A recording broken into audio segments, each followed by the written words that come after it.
Well, hello there. Good evening. Welcome to the latest Spitfire session as we continue to stroll through this arid 2020 cricket season. Spitfire Shepherd Neame bringing you the Spitfire sessions, putting Kent cricket straight onto your device. Now, the last few weeks, we've been spending some time reminiscing. We've been back to the 2000s, we've been back to the 1990s, we've been back to the 1980s. Coming right up to date tonight with our current panel, who I shall introduce to you in just a moment. It's Steve this end, still at home, still knocking around these four walls here. Just before we introduce the panel for tonight, a little bit of housekeeping for you. Just a reminder that Kent Cricket has joined the Raise the Bat campaign to recognise the efforts of key workers who've gone above and beyond the call of duty during this COVID crisis. As part of the ECB's Together Through This Test campaign, Kent and the ECB are asking you to use social media and the hashtag #RaiseTheBat. That's the hashtag to use, #RaiseTheBat, to share stories of key workers within the cricket community. So get onto social media, use that hashtag #RaiseTheBat and share your stories. And also, as part of Together Through This Test campaign, we've donated 2 special lots for a charity auction. All the money raised from Kent's loss is going to the Rainbow Run's East Kent Hospital's charity appeal. Some superb prizes on offer. Kent's include a money can't buy Vitality Blast experience. Over to our social media channels and the website and see how you can get involved. The auction has already raised more than £20,000. So thank you. If you've already supported, thank you in advance if you're about to do so. Let's wish a very happy birthday to Derek Underwood, who got a good few mentions last week when we took you back to the 1980s. And talking of Kent legends, next weekend we're going to bring you part 2 of Kent Cricket in Conversation with Derek Ufton. Look out for that one again on the website and the social media channels.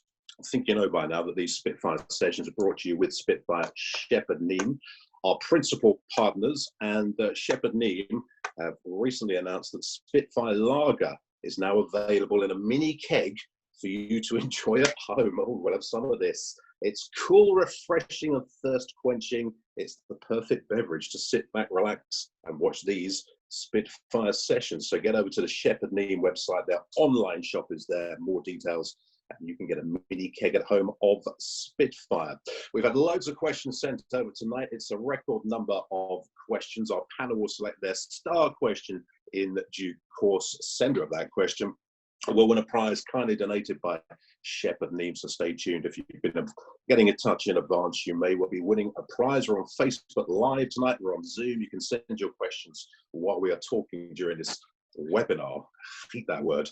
Q&A section on Zoom, and it's the comments section on Facebook to get your questions over. Let's crack on and introduce the first of tonight's panelists. Already been with us once on these Monday nights as part of the Spitfire sessions. Back for his second go, the current captain of Kent.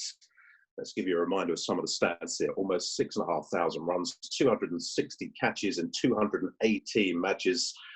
42 appearances for his country in white ball cricket so far, a top score in an IT20 of 87 against the West Indies. A very good evening to Sam Billings. How are you, Sam? Very well, thanks, Steve.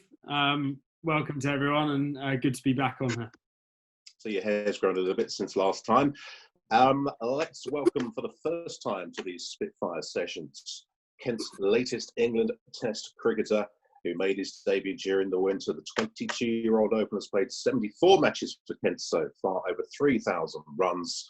What a 12 months it's, well, it's been a naff 3 months, but it's been a naff 3 months for everybody. But before that, what a 12 months it's been for Zach Crawley. Zach, it's terrific to have you with us. How are you keeping?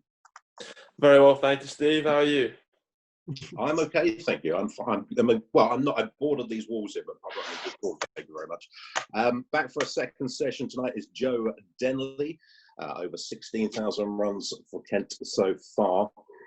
43 appearances for England. Test debut last season. Highest England score of 94 against Australia in the 5th Ashes Test. Joe, it was 94, Joe Denley, but I've given you 100 for it. It was well worth 3 figures, that knock.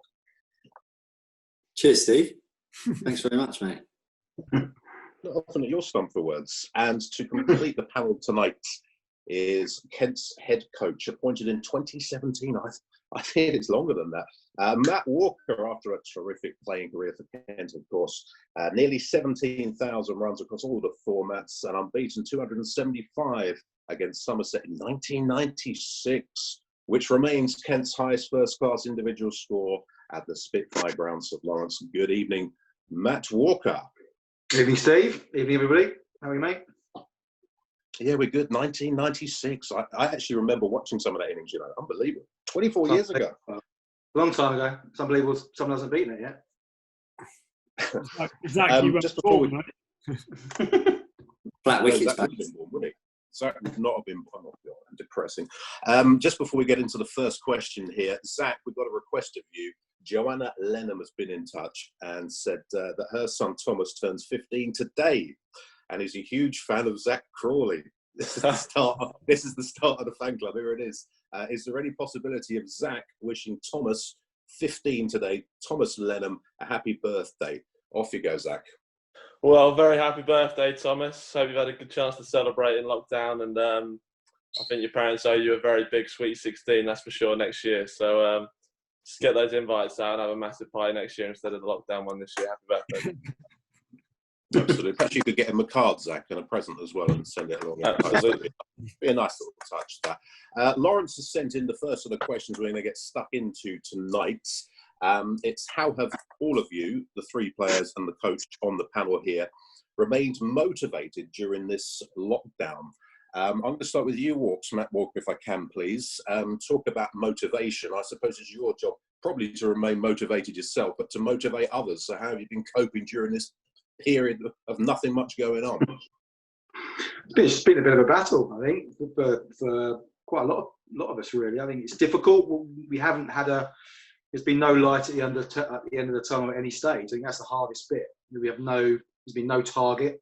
So all of us have been on furlough pretty much. And that's been difficult. We're not allowed to work. So it's very difficult to sort of do anything constructive, really. I think most have been quite grateful for a little bit of time off. I think I've enjoyed that. It's been a busy 2 years, a lot of cricket, busy winter, and then all of a sudden we've come to a halt. So in some ways, it's been quite a nice break. But there's been plenty of stuff going on behind the scenes, fitness challenges, there's a discussion around cricket in small groups, just sort of building up very, very sort of casually. Nothing really particularly serious because we can't really do it because we've been furloughed. So we've tried to sort of strike the balance, get the guys sort of volunteering to just get some small group chats, a few quizzes. But in terms of motivation, it's been difficult. It's been very difficult because there's been no definite word of when we're going to start. So it's been a bit of a challenge, mate, to be honest with you. Who's good at the quizzes? Who's the champion? I think Marcus O'Riordan, I think, is the current holder. Zach, not Joe. Not Zach definitely not Joe. Up. Not no. There's a lot of public school education within our changing room, Steve. Unfortunately, I'm not one of them. So, not me. Really, it doesn't show, Joe. When you talk, it doesn't show at all. Walks, just to come back to the point you made about there's been no real start date, no light at the end of the tunnel. We do now have this latest date of 1st of August, possibly for a start of domestic cricket. Were you surprised because the horse racing's got going? Several other sports are going now. The football's back in a week or two. Was anyone surprised? Walks, were you surprised at 1st of August? That does seem a fair distance away. I think the ECB have been extremely diligent in making sure everything's in place. I know. There's 4 days, in terms of 4-day cricket, there's a lot to go into that. And I think trying to get international cricket up and running first was almost certainly a priority from the ECB. If that's a success, I suspect that hopefully domestic cricket will follow pretty quickly behind it. Things are starting to pick up pace. And I think it will pick up even more pace. Football season's not far away to start now. But I know how right ECB want to get it. They don't want to rush into anything. And I think where the problem we're in now is that we've had no cricket for so long that we need a little bit of time to make sure everybody's up and running as fit as they are. All the lads have been able to do is just run and lift weight and cycle and keep themselves fit. But there's a difference between being fit and being cricket fit, especially for the bowlers. So there needs to be a bit of a period from now to get ourselves ready. We still don't know definitely. August the 1st is the latest date, but it's still not set in stone. If it is, then probably July the 1st we're going to get back and start training. But that's a short block, especially for the bowlers. They've done no bowling for nearly 3 months, and that's tough to get them up to speed. So lots to go into. I mean, when you hear the discussions going through the ECB and through Paul Downton, and there's a lot to have to get right for the decision to be made to go ahead. Zach, what have you been doing to keep yourself motivated apart from wishing strangers happy birthday? I've just been trying to look at the positives of what's going to be at the other end of it, I suppose. I mean, it was pretty difficult to see a bit of light at the end of the tunnel, but once there was clearly going to be some cricket on the rise, and obviously it's pretty easy to motivate yourself for that. I've been trying to keep fit and do a fair bit of running and that to make sure that I'm hit the ground running when we do start up again. But like I say, it was pretty difficult to be motivated at the start because there didn't seem to be much light at the end of the tunnel. But thankfully, in the last few weeks, we've seen that it looks like the cricket's going to go ahead, and it's pretty hard not to be motivated by that.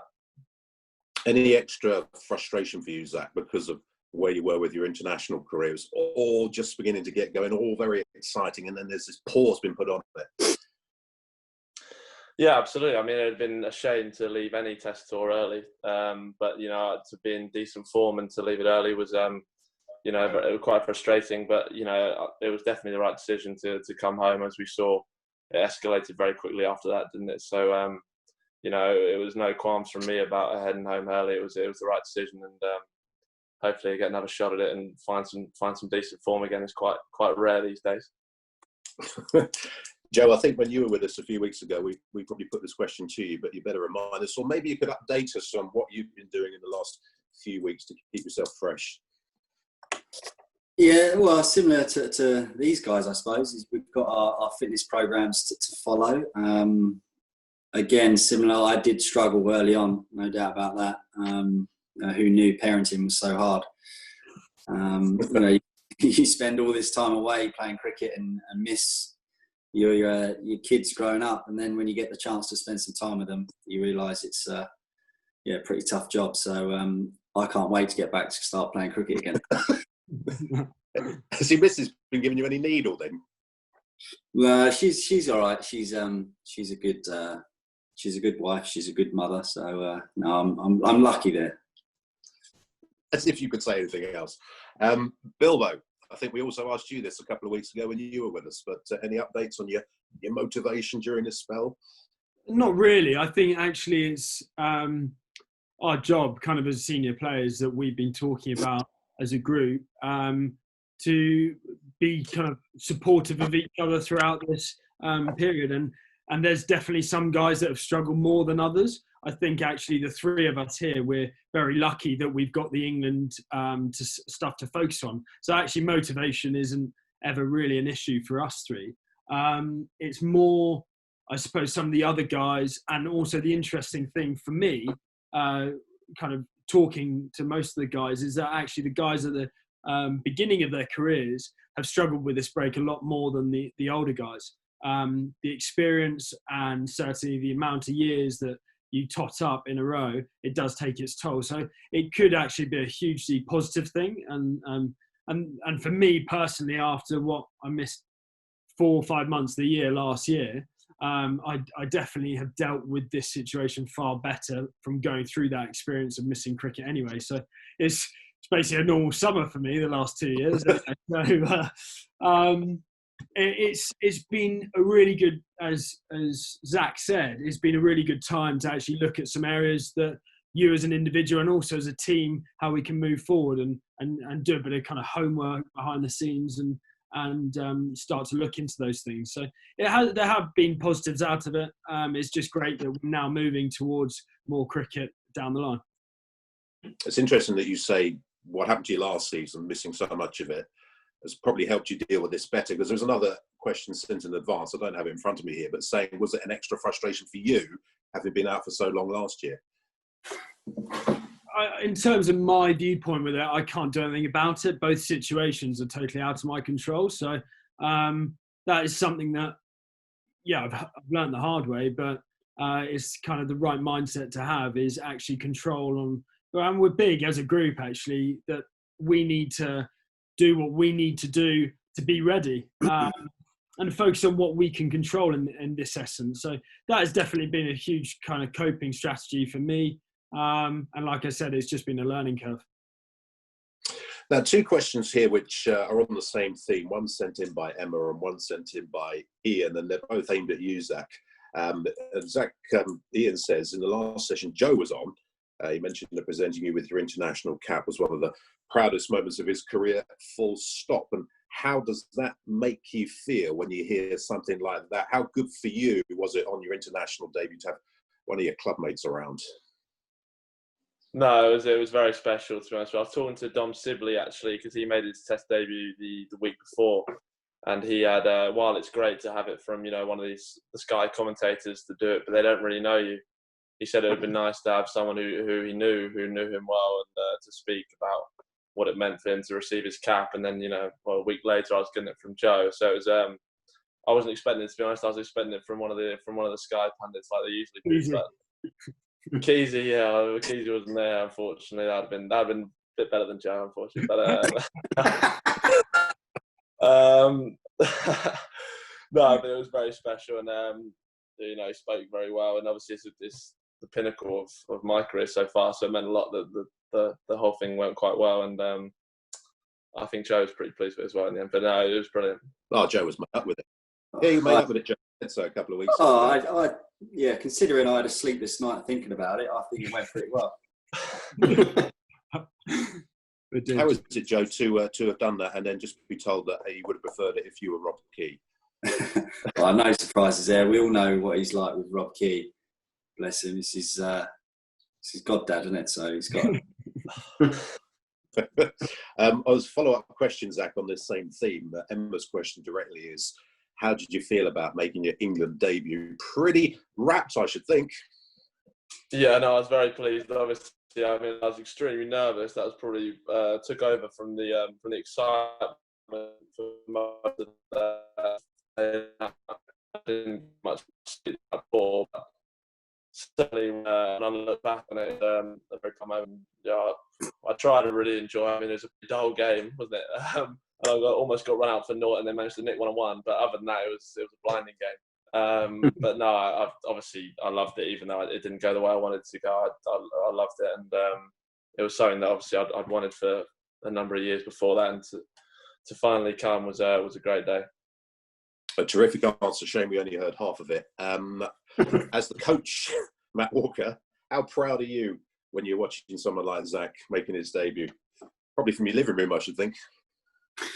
Yeah, and nervous. For all three of them, it's equal pride. Known these guys for a long time, and played with Joe, briefly with Bilbo. I don't remember the second team game we played, but he made his second team debut when I was playing. But yeah, you spend a lot of time with these guys. They're part of the family, and when they get to where they want to get, the dream. We all wanted to play for England. I never did it. These guys have done it. You feel extremely proud, and I'm probably more just as nervous for them when watching them stride out for their debuts as you would be yourself striding out for a debut. It's funny how invested you are in their careers, and it's fantastic. We've got 3 players playing for England all in the same time. We've got 2 for the England Lions, and we've got a couple for the young Lions, all in the same sort of 12 months, which is fantastic. And these guys are top of the class. It's brilliant. I think everyone feels the same at the club. We've been waiting a long time for this sort of individual success, but it's a club success. And when the family do well, everyone feels the pride. It's weird, isn't it, watching on when you kind of know people and you have a sort of a vested interest, as it were, how nervous you get. Last year during the Ashes, someone who will remain nameless, but when we're doing a 2020 match somewhere, was digging out you, Joe Denley, because you got out, and I can't remember what the score was. Absolutely, was having I nearly punched his lights out. That's how protective. It's awful. What's it? Do you know what we go through when we're watching you lot, especially on the telly in the winter? Yeah, I think as well, like with my family at home, my parents, my brothers and sisters, they get more nervous than me. Like my mum, I don't think she can't watch it when I'm batting. She has to walk out of the room. So, you know, and likewise, I'm sure I'll be the same when my little boy grows up and he's playing football or cricket. I'll be more nervous than probably what he is. I think it's just a natural way of looking at it. Yeah, I agree with that. I mean, I just two things that made me really nervous watching on TV. One is you lot playing for England, and the other is watching Tottenham Hotspur, which is, well, made me physically sick the last few years, or most part of this season. Brad's been in touch. For the two of you who've been involved in the IPL, the Indian Premier League, Brad says, what was the best part of your IPL experience, Sam?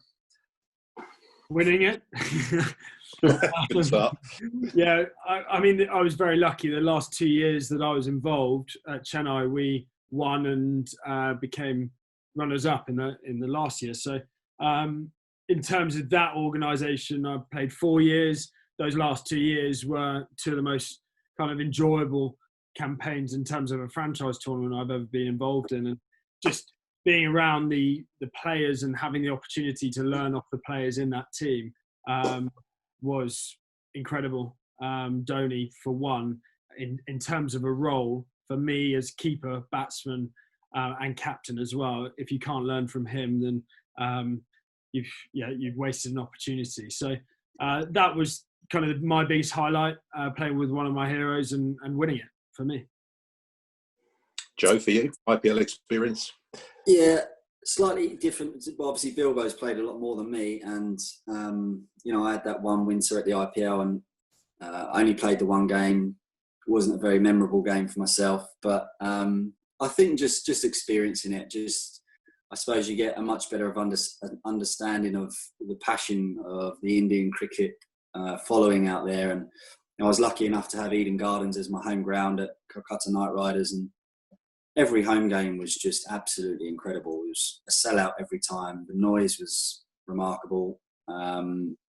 Yeah, and like I say, the atmosphere, I think, and like Sam says, is mixing with some of the best players in the world, learning off them. I had Jack Callis as my coach, Simon Catchett as assistant, two massive names. So just the chance, I suppose, to go and mingle with these types of guys and experience what the kind of atmosphere is like out there is, yeah, absolutely fantastic.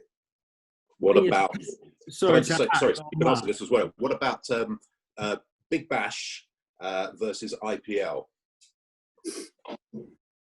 Personally, you can't get past the IPL because, as I was going to just say, is that it's probably the closest thing in terms of explaining it to people in this country to football. It's like being a Premiership footballer playing in front of 80,000 every week. So you can't walk down the street, you can't go out of your hotel, you're treated like an absolute star, and it's just a unique experience that is slightly different to Canterbury High Street for us anyway.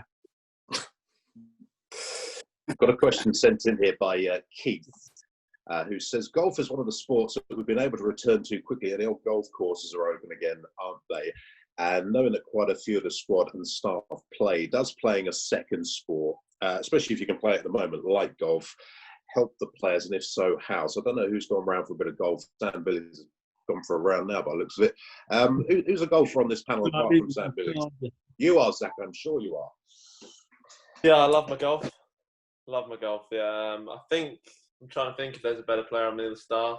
Don't think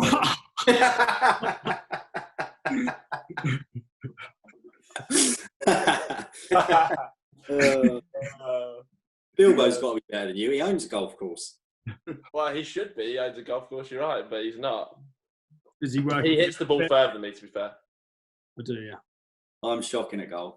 It annoys me so much. Like, you think I'd be half decent, but every time I play, it's just full of air swings, missing the ball. I hit it like a boomerang. I think I'm the only bloke that can hit a ball and it comes back to you. Perhaps you should try that and get the old banana going. In saying that, though, I've had a few rounds of golf. I am getting a little bit better, but I still play off the maximum handicap you can play off. Really, imagine how good you'd be if you'd have been to a public school. Matt Walker, do you play a bit of golf, Matt? Mini golf. That's about me. That's about my level. Bit of crazy golf. Actually, since I stopped playing cricket, I actually hit a golf ball properly now. Forever when I played, which was about once a year through my career, I hit a golf shot like I was straight driving the ball, and funny enough, it didn't quite work. Now I haven't got that distraction. I actually hit the golf ball okay, but just don't play enough. I think it's a game I will discover when I get a bit more time on my hands. Just don't really get to. Kids clubs don't go as far though, do I was just waiting for that. It was just coming, wasn't it? Now here's one from Richard. Richard, who gets in touch every week with some really good questions. And this one says, after the Cricketer magazine predicted us to come 9th last season, I remember that. How satisfying was it to finish 4th? The question goes on to ask about preparations during this time. We've already covered that, but we'll start with a coach on this one. I remember that very well, that prediction of finishing 9th, and massively, massively exceeded expectations. Well, maybe not your own expectations, but those of the pundits. I think I've said it a few times. It's not when a side comes up that's sort of quite smallish side compared to the Test match county teams that are in Division 1, it's not unsurprising you're going to be probably favourites to go down. But I never felt that was going to be the case with the players that we had in the squad. We identified the areas we knew were going to be a challenge. It happened to us a few times. The big areas of not taking our chance and getting punished for it, which happens numerous times actually through the season. But I think we learned the lesson eventually, and we're a good side. I knew winning Division 2 wasn't a fluke. Lots of good all-round performances from throughout the squad. Of course, Division 1 is going to be a step up, but in some ways, there was only probably Steve-O, Joe probably played Division 1 cricket anyway. So Milnes had played a couple of games for Notts, but sometimes when you go in without that baggage, you've got nothing to fear. And I think the guys responded very well. It took us a couple of games to find our feet, but as soon as we settled down and won a game, we actually played some really good cricket. And it could have been even better, perhaps. We got close to beating Somerset and Essex on a couple of occasions, and they had 2 opportunities that we really let slip through our fingers. But I think finishing 4th is an outstanding achievement. I don't, it's gone now. We celebrated that, but I think we shouldn't underplay it, because it could have been 3rd going into that last game of the season. We could have finished 3rd. It was washed out. We probably were a bit behind the 8 ball before the rain came, but to have that opportunity to finishing 3rd in our first season back was extremely pleasing. Sam, as the skipper, I know we've already covered you missing large chunks of last season, but when you read things like that prediction, does that really spur you on? Even if you know it's wrong, does it just give you that extra bit of motivation? I think everyone underplays us in terms of outside of Kent, if I'm honest. I think that's always been the case since I've been playing. And we've enjoyed proving people wrong, and we will continue to do that. So, like Walksy said, we've got the players that we can win titles in all formats of the game. We appreciate that would take a lot of hard work, but I think the belief in this group at the moment, and also the kind of squad that we're putting together, there's no reason why we can't. It's just a building block for where we want to go at the end of the day. So, I think we're always Little Kent in the corner of England, and we're not a Test match ground. That's fine. We'll just keep doing what we need to do, and like we said, we will be really punching above our weight and continue to do so. So people have just got to write things in papers and articles. That's what they've got to do. They've got to fill the space somehow. Yes, that's going on at the moment, isn't it? There's so many stories out there about all sorts of things at the moment. And actually, there's no story to write because nothing's happening in the world very much. Joe, as a player who's had 2 spells with the club, Walks touched on it there, sampled Division 1 cricket before. Were you very confident when you had a good look around the dressing room ahead of last season? And indeed, let's say it's March, we're about to get going on a full season for this current campaign, if it gets going? Yeah, I was.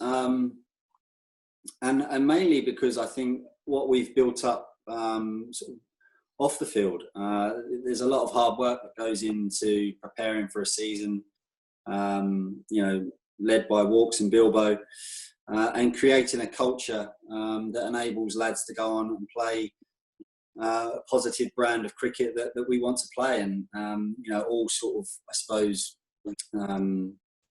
going in the same direction in terms of what we want to achieve, and as I touched on, creating a culture within the dressing room that everyone loves being around. Everyone loves turning up to training and being around each other. Walk said earlier, it's a real family feel around the place, and that's absolutely true. You can have a team of world beaters, but it counts for nothing if you're not doing the little things off the field and creating a good atmosphere for players to really thrive in. And that's something I think that we've worked hard on over the last couple of years, and it's a real good feel around the place. And I love being in that changing room. I really missed the cricket last summer. Obviously, love playing for England as well, but it's been frustrating not being able to start this season. I was really looking forward to getting back in the Kent changing room and getting going with the boys, and hopefully that's not too far away. But yeah, as I touched on, I think what we've created off the pitch has really helped us thrive, certainly in the last couple of years, and it's no surprise that we're playing some of the cricket we played certainly last year. Zach, did you enjoy the Division 1 experience? Do you feel it brought you on a bit, maybe? Well, yeah, absolutely. It's always great playing in Division 1 ahead of Division 2. I mean, that's obvious. But, I think too much is made probably of the gap between the two divisions. I don't think there is that big a gap. Essex went straight up, and their first year they won it, and Middlesex won it, and the year after they got relegated. So I think the top teams in Division 2 are plenty good enough to compete in Div 1, as we proved. But, you definitely get a lot more attention in Div 1, and your performances get recognised. I don't think I'd have been picked on the England tour in New Zealand if we'd have been in Div 2, which is I disagree with, but I think that's just the way it is. It's definitely great playing Div 1, and I think just people take you more seriously, whether that's right or wrong. I've got to tell you, Zach, I obviously think you're a terrific player. I think your Wi-Fi is absolutely shocking. Talking of that gap between Division 1 and 2, Walks, I know you feel quite strongly about this. So you're not convinced there's this big gap between the two divisions either, are you? No, I think I don't think. I think the stigma's grown, quite quickly around the gap. Look, I think there are some sides that tend to sort of fall away a little bit down the bottom of Division 2 most seasons, and in Division 1, probably you've got the bigger, stronger clubs consistently in there that have got depth of squad, big hitters, got more finance behind them. But I don't. I agree with Zach. If you're playing well, you're playing well. If you're scoring runs, you're scoring runs. And there's been some good players in the last, before we came up, 2 or 3 seasons before we came up, since I've been back, there's been some good players in Division 2, some good attacks, not as consistently as Division 1, and maybe that's the argument against that. But you still got to do the business, and there's still some good cricketers out there. And I don't think it's quite as big as probably we thought it was going to be. You're right there, Zach. You moved now. You've got good Wi-Fi there. Should be closer to the Wi-Fi box now. Sorry. Yeah, that sounds better. Do not move for the rest of this. A question that's come in whilst we've been talking here from Richard, and he wants advice for players of the future, probably international players of the future as well. Is it better to work on both disciplines, batting and bowling, or to concentrate on only one, particularly with white ball cricket now being so much more prevalent? Joe, you'd be a great one to start on this, because we used to see you turn your arm over here and there, now and again. And it's something that's become more important as your career's gone on. Yeah, without doubt. So what was the question? Sorry, would you advise working on? It's about working on both disciplines. Obviously, not wicket keeping, batting and bowling. Or should it be better to concentrate on one, especially if you have a stronger suit? No, I think if you've got the ability to, if you're a batter, if you've got the ability to bowl, then certainly work at that. It's been a massive part of my game over the last few years, and I think credit has to go again to Walks and Bilbo for giving me the opportunity to to play more of a part, certainly in white ball cricket, opening the bowling in T20 cricket and bowling my overs in one-day cricket as well, has certainly given me a greater opportunity or led to me getting selected for England. I firmly believe that. Not just being a batter, but having that the option of bowling me, whether it be in the power play overs or in the middle overs, certainly as a wrist spinner, I think has given me a great opportunity. And I would strongly advise anyone to try and work a second string to their bow. Absolutely.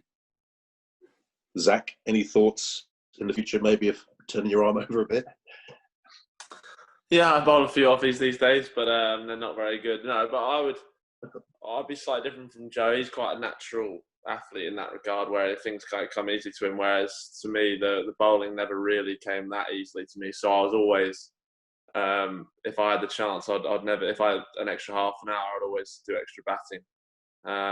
So I mean, it's a difficult one for me to say, yeah, go and bowl, because I didn't. But if it comes naturally to them and they can squeeze practice both consistently, and his batting doesn't get worse because of his bowling, then absolutely, it's obviously a massive advantage, as Joe's shown, to be an all-rounder. But I feel like if I'd have given more time to my bowling, then my batting might have suffered a bit. Steve, just with that, I think an important thing to say as well is Zach's probably being modest because he's one of our better fielders and he's put a lot of time and effort into that. And actually, if you are just an out-and-out batter, or anyone nowadays, you have to be a good fielder, and that's something definitely we take into consideration of picking a team, especially in one-day cricket. But Zach's one of our best slip fielders, and also he's moved out of short leg now because he's slightly too tall. But certainly that is an area that if you are just a batsman, you have to be a good fielder now. The days are gone where you can't offer anything in the field, and that is actually a kind of second string to your bow. Not as much as a bowler, but definitely something worth telling as many kids as possible to focus on your fielding as well. Well, on that subject, you'd be ideally placed to answer this then. If you're a wicketkeeper, you've got to be a good fielder now as well, because we see it with England teams, we see it with some county teams. There are several wicketkeepers in the lineup, and you might not necessarily be with the gloves on behind the stumps. Yeah, I've found myself in that position a lot, and exactly that you have to offer something else. The wicket-keeping position has obviously changed over the years, that you have to be a capable batsman, and that is the first skill really now. Keeping is definitely the secondary skill taken into account. So if you're one of the better fielders and your batting is at the level, of course you can kind of provide value in just being a batsman. But like you said, fielding, and also the amount of 12th man I've done, you have to be a good fielder because you have to go on the field every other ball. So that is definitely a big area. And the original question about concentrating on one asset of your game or the other, as a wicket keeper, we can come at you on this question from a different angle. When you were starting out, when you were going through the academy, what was the balance of importance between your batting and your keeping? I was pretty useless at batting, so I had to spend a lot of time practicing my batting. So keeping, I kind of fell into. Steve Marsh's son got injured in an under-13s game, maybe even under-11s, but broke a finger, and I just thought, yeah, I'll give that a go, and it went from there. But with all of this, I think actually playing as many sports, certainly up until the age of 16, definitely helps your cricket develop as well, in terms of movement and just general sporting awareness. So that is definitely something that helped my cricket along the way. But I had to spend a lot of time, like Zach said, on my batting. And Walks, as the coach here, if I turn up and I'm going into the academy and I'm a good bat and I'm a reasonable bowler, or the other way around, would you want to see all sides of this person's game? Are you going to tell them to concentrate on their strongest suit, maybe? Not necessarily. I think it's individual. There needs to be something there to work with. I think you see quite often a lot of bits and pieces cricketers that sometimes aren't quite good enough at both to force their way further in their careers. So it's important you do have a primary skill that you can really nail down.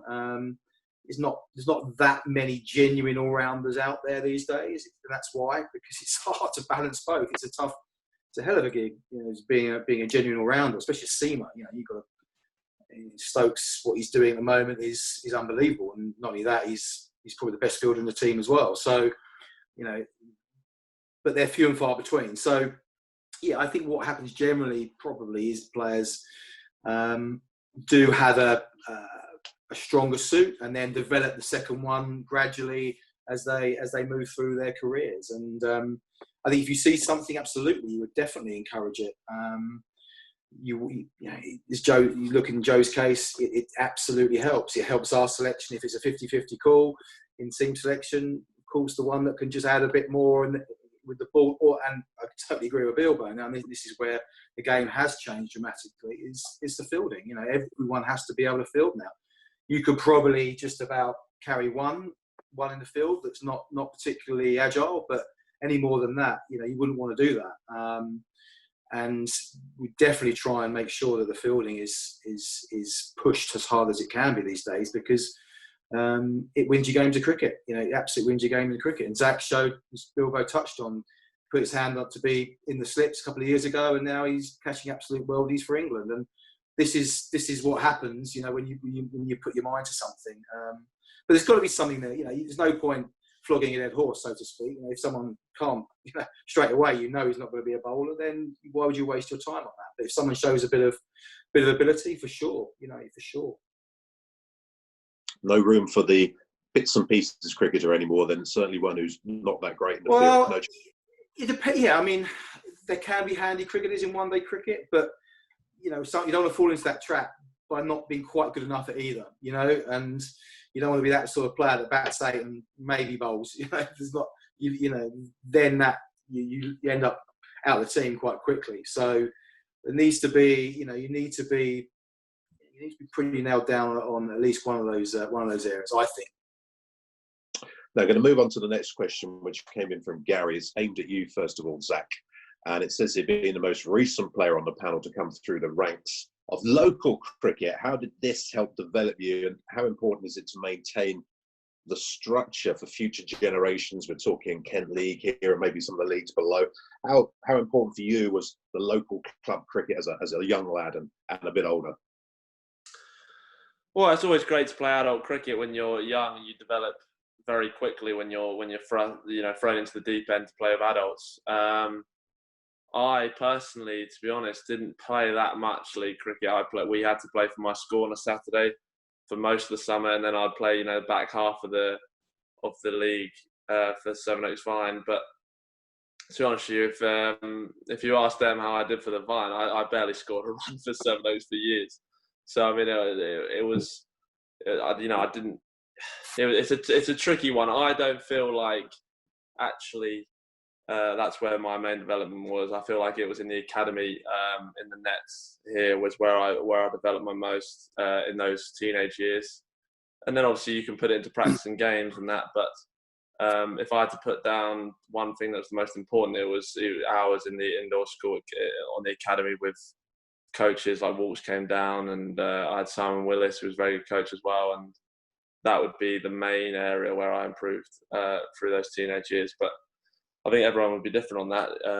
I'm sure. I think Joe talks very highly about playing in those years for Whitstable and that. I was going to come on to you, Joe. Actually, do you remember? Obviously, you do, with fondness those days back in the Kent League and club cricket. Yeah, absolutely. It's where I fell in love with the game. Going down to watch my dad play down at Whitstable Cricket Club and my brother, and spending hours in the nets on the side of the pitch, watching cricket all day, batting and sulking if I got out, or taking the bat and ball and not playing anymore if I got out was the way I used to work. But yeah, club cricket, Whitstable Cricket Club in particular, was a massive part of my development. As Zach touched on, as a 13, 14-year-old playing men's cricket, it was a great development of mine, and you had to toughen up pretty quick to survive. And I love club cricket. I'll always go and watch if I get the opportunity on a Saturday, and I really hope that Kent League cricket can keep thriving and continuing to grow, grassroots cricket and everything like that, because I certainly believe it's a massive part of anyone's development, and was for me. Would that still be a thing that you'd love to do then on a rare Saturday off? Go and watch Woodstock or a club game somewhere? Yeah, I do actually. I enjoy going down to the Belmont, and I've got so many amazing memories of that ground. Played in some fantastic teams. Like I say, created so many great memories. Still got some really good friends there. My brother's playing there. He's captain in the first 11 at the moment. So, yeah, if I have a Saturday, and I'll take the wife and kids down there and certainly show my face. Absolutely. It's strange that because Beckenham's club ground is about a 5-minute walk from my house, and Alex Blake keeps telling me I should go along and watch him. I haven't been yet. Bilbo, what about your club memories? Yeah, my club's fortunes have gone from hero to zero, really. I played in an exceptional club side at Hartley with James Hockley and various other players. I mean, it was for years the best club side by a mile, and a lot of success. Like Zach, I played the first half of the summer at school, and then the back end of the summer I played at men's cricket at Hartley. So it was a big part of my development. I played a lot for Hartley, and it definitely makes you grow up pretty quickly. I actually scored far more runs for Hartley than I did at school cricket, ironically. So probably enjoyed it a little bit more as well. But I'm now registered at the Vine with Zach. So I'm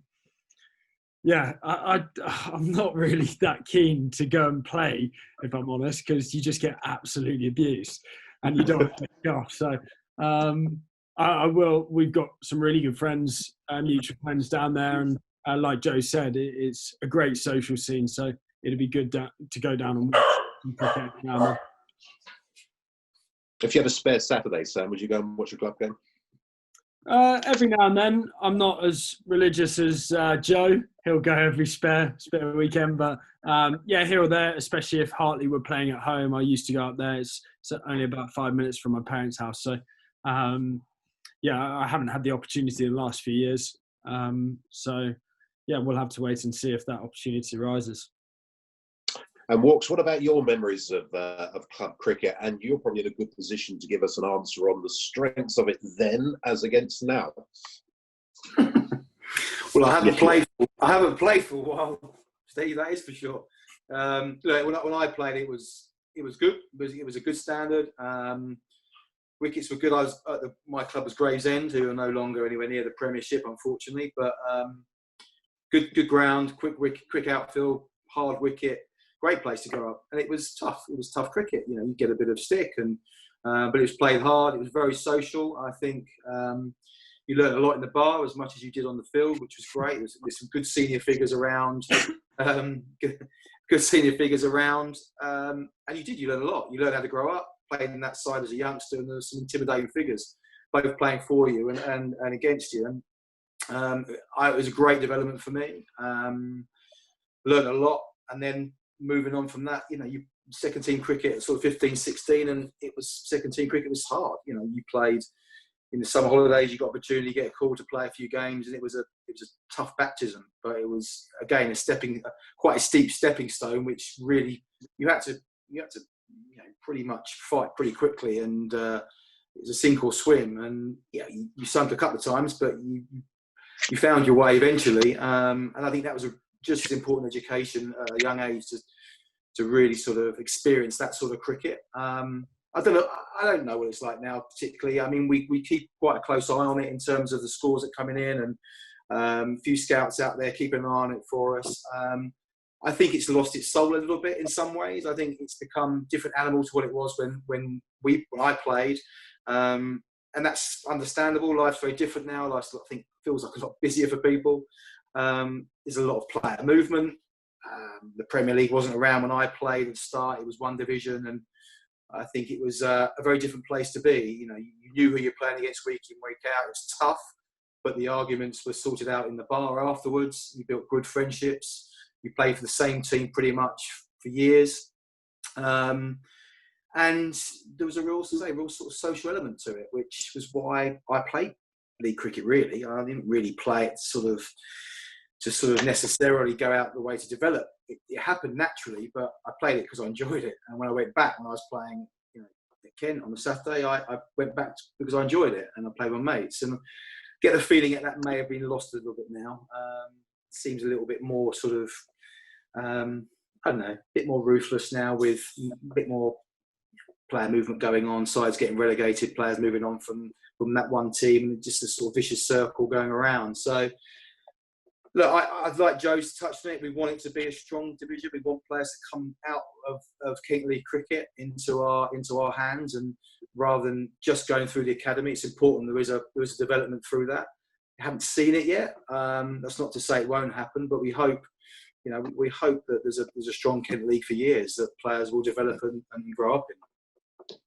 I certainly concur with what you're saying there, having played club cricket at many, many levels below the level you're talking about here. But yeah, being in the bar, the socials, absolutely loved that. Tea, the fielding in between was a right pain in the neck. But I get what you're saying. I actually don't. I mean, it's a long time since I stopped playing any club cricket. I can't stand it. But I know exactly what you're saying. I don't miss the playing too much, but the social side I very much do. As a sort of closing thought to this question, for the three current players on the panel, then who, when they finish playing professionally, thinks they're going to be playing club cricket for some years after? Joe, I think I know your answer to this one, but you better give it to us.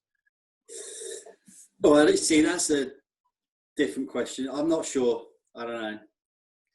I'd love to play cricket with Henry.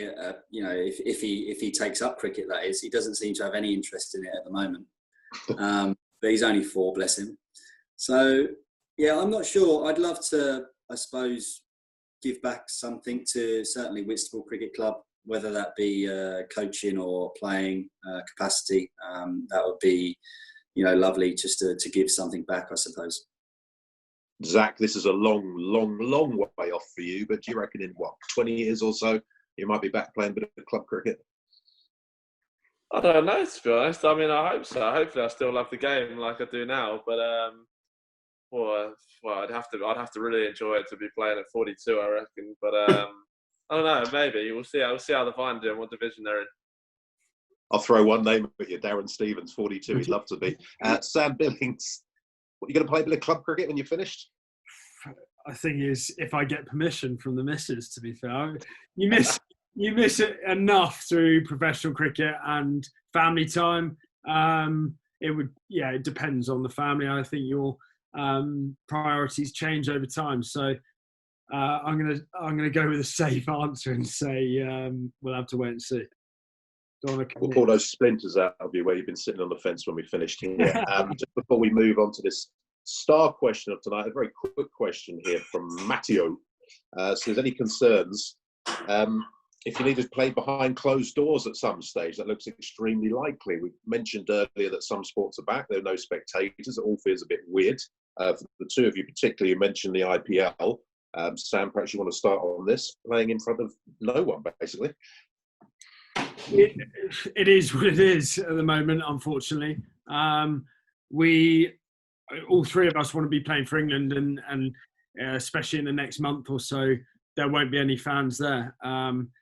It might be a unique experience, and at the end of the day, we just need to get cricket back on the TV and a bit of entertainment for people to follow and watch. I don't think people will be that affected. We've grown up without playing in front of crowds and second team club cricket. We've just spoken about that.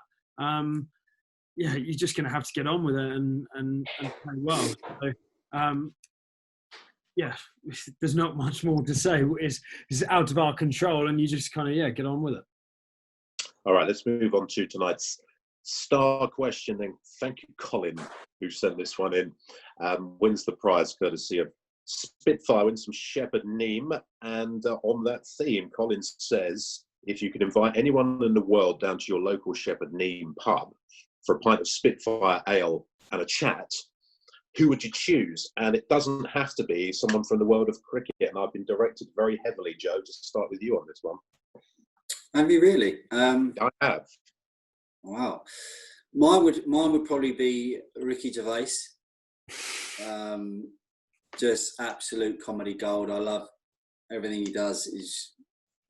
I'd ask him probably to come in his David Brent character from The Office. Fantastic series. I loved his recent series Afterlife. I thought that was absolute genius as well. So yeah, he would certainly be up there. I'm sure he'd have some great stories, and certainly in his Brent character, we'd have a good laugh. All right, Zach, who are you taking down your local Shepherd Neame pub for a pint of Spitfire? Keezy. Tough question. Just don't. Everyone knows it's Keezy, mate. Don't try and say anything else. You can say it, mate. It's fine. Rob Keezy Keane. would already be there. I only go to the pub that Keezy goes to anyway, so Keezy would already be there. No, it's a tough one. I'm going to go safe and go like Muhammad Ali, but it's pretty cliche. But be interesting to, if there's any trouble as well, I think I'll be all right. So Muhammad Ali. Don't have trouble in the places you go to, surely. Well, I'll try and avoid it. Matthew Walker, who are you going for a pint with?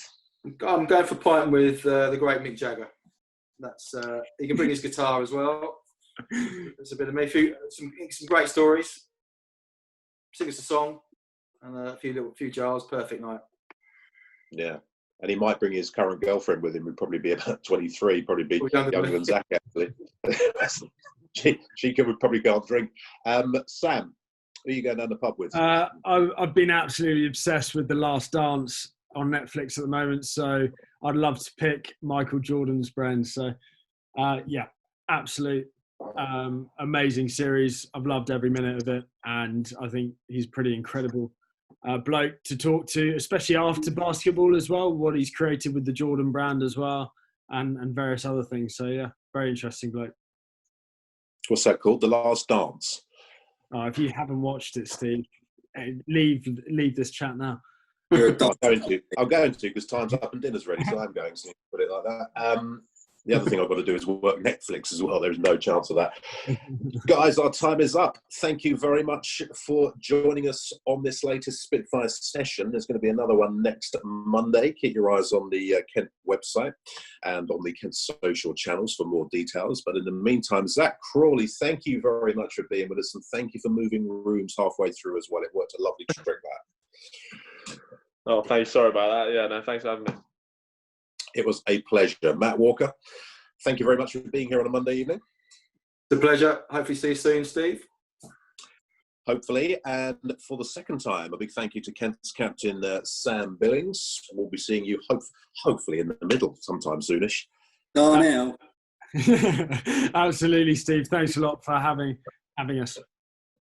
And thank you, lastly, to the person who went to the College of Knowledge and nothing better, Joe Denley, for the second time as well. Thanks, Joe. Steve, thank you, mate. It's been a pleasure. Did you like my coiffeuring skills? I've done this myself at home. You commented on this earlier. Yeah, you permanent marked a beard on as well. It's incredible. Can't really deny it, so I'm going to go. Thank you very much, boys, for being here with us. Right.